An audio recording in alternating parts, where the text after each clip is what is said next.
안녕하세요. 여러분들의 건강하고 풍요로운 삶을 응원하는 웰앤리치입니다. 김치찌개, 국밥, 제육볶음 등은 크게 호불호 없이 누구나 맛있게 먹는 한국인을 대표하는 음식입니다. 우리나라 사람이라면 절대 포기할 수 없는 음식들이죠. 하지만 이런 음식들에는 염분 과다 섭취의 위험이 굉장히 높은 음식으로 꼽히기도 합니다. 이렇듯 대다수의 한국인들은 맵고 짠 음식을 굉장히 즐겨 먹다 보니 위험에 시달리는 경우가 많습니다. 특히나 최근에는 배달 음식 풍토가 만연하다 보니 위험에 노출도는 더욱 높아졌다고 볼 수 있겠죠. 만성 위험에는 표층성 위험이 있고 위축성 위험이 있는데 보통 만성 위험의 1단계 또는 초기 단계를 표층성 위험이라고 하고요. 2단계를 위축성 위험이라고 합니다. 그런데 한국인의 약 25%, 즉 4분의 1 정도가 위축성 위험을 가지고 있는 것으로 추정되고요. 문제는 이러한 위축성 위험이 방치되면 위암으로 발전할 가능성이 높아서 위축성 위험 진단을 받게 되면 두려워하시는 분들이 굉장히 많이 있습니다. 위축성 위험의 증상에는 어떤 것들이 있을까요? 위축성 위험은 병기 초기에는 대부분 특별한 증상을 보이지 않습니다. 그래서 본인이 위축성 위험이 있는지 자각하지 못한 채 방치되는 경우가 굉장히 많습니다. 드물게 상복부의 불쾌감, 복통, 속쓰림, 소화불량의 증상을 호소하기도 하고요. 사실 특별한 증상이 당장에 느껴지지 않는 경우가 많으니 내시경 검사를 통해서 확인을 해보시면 좋겠죠. 무엇보다도 위축성 위험의 가장 큰 원인으로는 음식 때문일 것입니다. 염분이 과다하게 많은 음식물, 조미료가 많이 첨가된 음식물이 당연히 좋을 리가 만무하겠죠.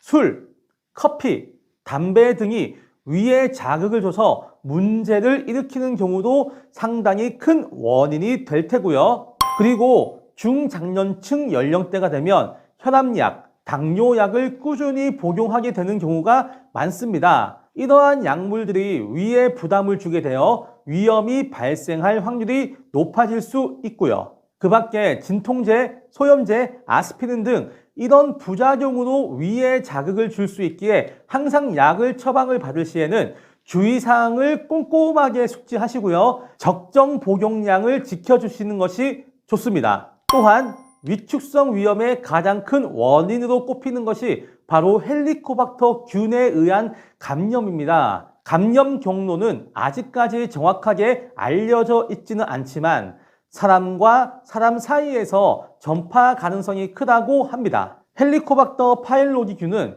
위 내부가 강한 산성 상태임에도 불구하고 위 내에서 증식을 할 수 있기 때문에 염증을 일으킬 수가 있습니다. 그리고 심리적인 원인으로는 만병의 근원이라고 불리는 스트레스와 과로도 당연히 위축성 위험의 원인이 될 수 있으니 긍정적인 마인드와 충분한 휴식이 꼭 필요하겠죠. 위축성 위험은 한번 나타나게 되면 쉽게 치유되는 질환이 아니기 때문에 가장 중요한 것은 꾸준한 추적 관찰을 하셔야 합니다. 그래서 최소한 1년에 한 번은 무조건 내시경 검사를 꾸준하게 받으시는 것을 추천드립니다. 그리고 시기적인 조절도 반드시 필요한데요. 염분이 높고 짠 국물 음식, 자극적인 음식, 훈제식품, 가공육, 그리고 탄 음식은 당연히 피하는 것이 좋고요. 카페인과 우유는 끊는 것이 좋습니다. 카페인은 위의 역류를 촉진시키고요. 우유는 위산의 분비를 촉진시키는 역할을 하기 때문에 이 두 가지를 섞어서 동시에 마시는 것은 더욱 좋지 않습니다. 진통제 등 약물을 남용할 경우 위가 헐어버릴 수 있기에 조절하셔야 하고요. 그리고 이 부분은 참 쉽지 않은 일일 수도 있겠지만 금연도 당연히 위축성 위험 예방을 위해 필요합니다. 금연은 사실 꼭 위축성 위험뿐 아니라 우리 몸 건강 자체를 위해서도 꼭 하시면 좋겠죠. 우리나라에서는 위축성 위험이 중년 이상에서는 심지어 50% 이상의 감염을 보이고 있을 정도로 상당히 흔한 질환입니다. 그래서 이 중에서 약 10% 정도가 위암으로 이어진다고 하니 더욱 조심하셔야 합니다. 젊을 때 감염이 되어 염증이 꾸준하게 지속되고 중년 이후에 위축성 위염을 겪게 되고 상피 화생을 거쳐 위암이 될 수 있으므로 철저한 관리가 필요합니다. 자, 오늘은 여기까지입니다. 오늘 내용이 도움이 되셨다면 구독과 좋아요 한 번씩 꼭 눌러주시고요. 다음 시간에 또 유익한 내용으로 찾아뵙도록 하겠습니다. 감사합니다.